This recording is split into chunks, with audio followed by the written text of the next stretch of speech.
students, now I am here again with a new topic. Name is tissue. This is the 9th class topic. In 9th class, this is the second chapter of biology. We have already read about the chapter cell. We have read that cell is the structural and functional unit of any living organism. उसी तरीके से हम tissue के बारे में पढ़ेंगे. What is the tissue actually? A group of cells is called tissue. हमने ये पढ़ा था कि सेल केवल किसी चीज की एक यूनिट हो सकती है, फंक्शनल स्ट्रक्चरल यूनिट हो सकती है. But what is the tissue? जब बहुत सारी सेल्स का ग्रुप मिलकर एक स्पेशलाइज्ड फंक्शन, स्पेशलाइज्ड ऑर्गन का निर्माण करते हैं, that is called the tissue. Obviously group of cells है तो मल्टीसेलुलर ऑर्गेनिज्म में ही होगा.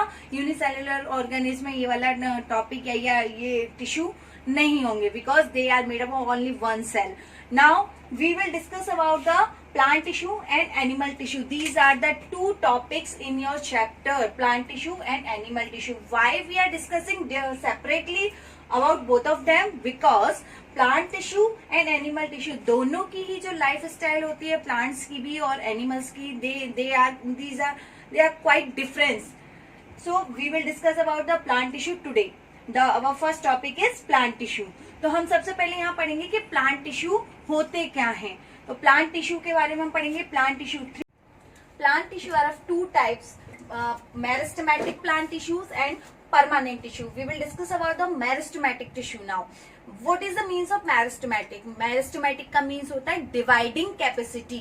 The tissue which has the dividing capacity, that called the meristematic tissue. Obviously dividing capacity वही होगी जहाँ ग्रोथ हो रही होगी. ग्रोथ के लिए ही सेल्स का डिवाइड होना जरूरी होता है. तो मेरिस्टेमेटिक टिश्यू वो टिश्यूज होते हैं जो जिनके अंदर डिवाइडिंग कैपेसिटी होती है. That depends on the that circulate the primary growth of the primary और secondary growth of the any plant.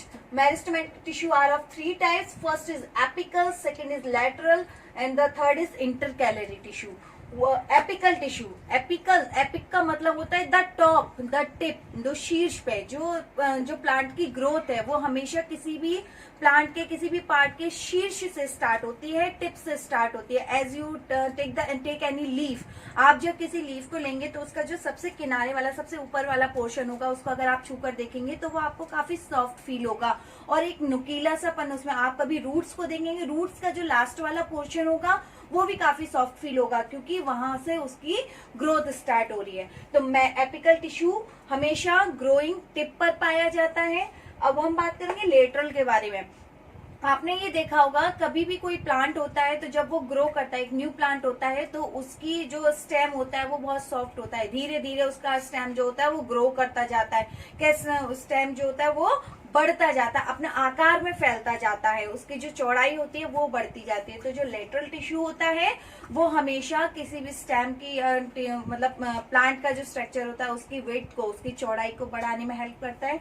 Intercalary tissue, inter का मतलब बीच में, अंतर पाए जाने वाला, जिसमें अंतर भी दो चीजों के बीच में पाए जाने वाला. आपने लीफ को देखा होगा, जहां से कहीं दो लीफ निकल रही होती हैं तो उनके बीच में, like this is the plant, यहाँ पे अगर दो लीफ निकल रही हैं तो उनके बीच में काफी कम डिफरेंस होता है. लेकिन जैसे जैसे वो लीफ बड़ी होती जाती है तो उनके बीच का डिफरेंस बढ़ता जाता है. तो आप कभी गौर से देखिएगा कि लीफ जहां से निकल रही है वहां आपको थोड़ा सा कुछ मोटा मोटा नोड टाइप का दिखाई देगा, तो उनको हम बोलते हैं इंटरनोड. और इंटरनोड की जगह पर जहां से लीफ का निकलना स्टार्ट हो रहा है, that is called the intercalary tissue. वहां पर इंटरकैलरी टिश्यू पाया जाता है. Now we will discuss about the permanent tissue. Permanent tissue are of two types, simple and complex, and there are extra permanent tissue we call the protective tissue. These are also the form of permanent tissue. Now we will discuss about the only simple tissue. Simple permanent tissue. When the permanent tissue is made up of similar types of cells, similarly or functionally one type of specialized cells, is called simple tissue. Simple permanent tissue as may be classified into three groups. The first group is the parenchyma. Parenchyma, जब meristematic tissue में dividing capacity खत्म हो जाती है तब जाकर जो new tissue का डेवलपमेंट होता है, सेकेंडरी ग्रोथ होती है, वो परमानेंट टिश्यू के अंदर आ जाती है। परमानेंट, जब पैरेन्काइमा के बारे में हम पढ़ेंगे तो ये लिविंग सेल्स है, इसमें अभी भी लिविंग सेल्स है क्योंकि जस्ट अभी इसमें डिवाइडेशन कैपेसिटी खत्म हुई है। ये इसमें लिविंग सेल से बना हुआ होता है। इसकी जो सेल वॉल होती है काफी थिन होती है, इनके बीच में इंटरसेलुलर स्पेस काफी ज्यादा होता है। इंटरसेलुलर स्पेस लाइक इस तरीके से कुछ बने होते हैं।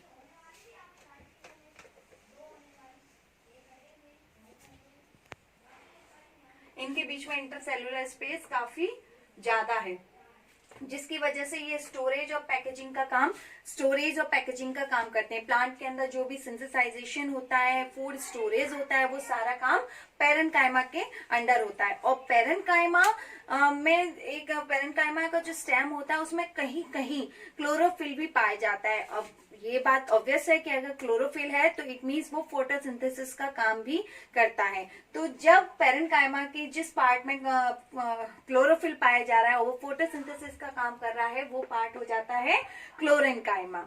और सेकंड आ जाता है एरेन्काइमा। एरन जो फ्लोटिंग एक्वाटिक प्लांट्स होते हैं, जो फ्लोटिंग करते हैं, वाटर के ऊपर जो फ्लोटिंग करते हैं, वो पैरेन्काइमा की वजह से ही, पैरेन्काइमा का जब पार्ट होता है एरेन्काइमा, उसकी वजह से ही हेल्पफुल होता है फ्लोटिंग करना प्लांट्स का, क्योंकि उनके जो इंटरसेलुलर स्पेस होता है, इन स्पेस में इनके बीच में एयर भरी हुई होती है, जिसकी वजह से प्लांट इजीली वाटर के ऊपर फ्लोट कर सकता है।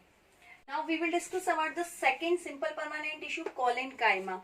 कोलेनकाइमा इसमें इंटरसेलुलर स्पेस पैरेन्काइमा से थोड़ा सा कम होता है। इसकी जो सेल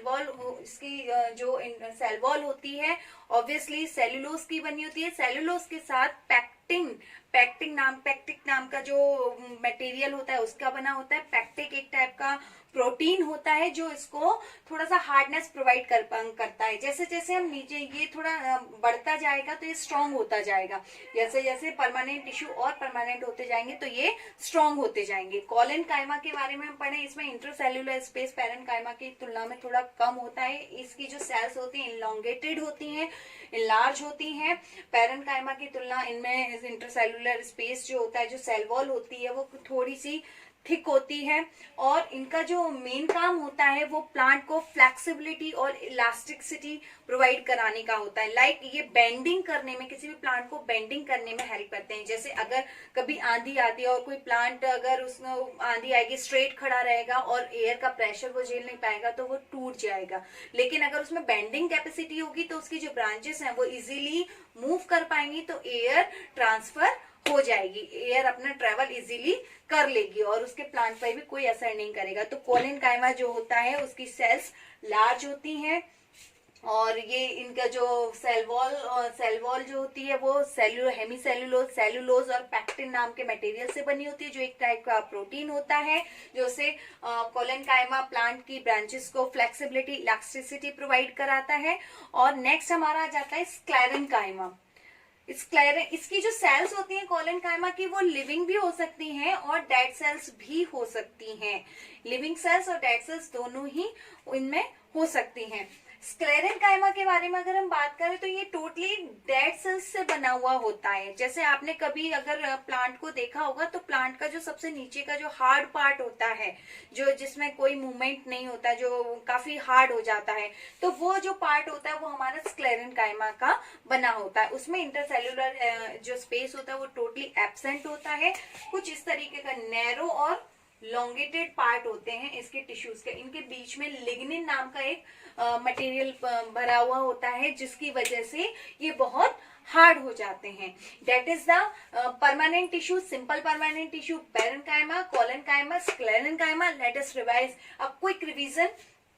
पैरेन्काइमा 2 टाइप से क्लासिफाइड होते हैं। क्लोरेनकाइमा, जहां पर पैरेन्काइमा के स्टेम में, जहां पैरेन्काइमा में क्लोरोफिल पाया जाता है, that is called the chlorenchyma. ये फोटोसिंथेसिस में हेल्प करता है। फ्लोटिंग जो प्लांट्स होते हैं, जो एक्वाटिक प्लांट्स होते हैं, और जो वाटर के ऊपर फ्लोट करते हैं, उन प्लांट्स की सेल में काफी मात्रा में एयर पाई जाती है जो उन्हें फ्लोट करने में हेल्प करती है। तो एरेनकाइमा पैरेनकाइमा का एक पार्ट है जो एक्वाटिक प्लांट्स में पाया जाता है। कोलेनकाइमा प्लांट को फ्लेक्सिबिलिटी प्रोवाइड कराता है, इसकी सेल्स डेड भी हो सकती हैं, लिविंग भी हो सकती हैं। इनमें पैरेनकाइमा की तुलना में जो इंटरसेलुलर स्पेस होता है वो थोड़ा कम होता है। स्क्लेरेनकाइमा टोटली डेड सेल से बना हुआ होता है। इनकी जो सेल्स होती हैं वो लॉन्ग और नैरो होती हैं और इनके बीच में इंटरसेलुलर स्पेस एब्सेंट होता है। इनमें लिग्निन भरा हुआ होता है जिसकी वजह से ये बहुत हार्ड हो जाता है।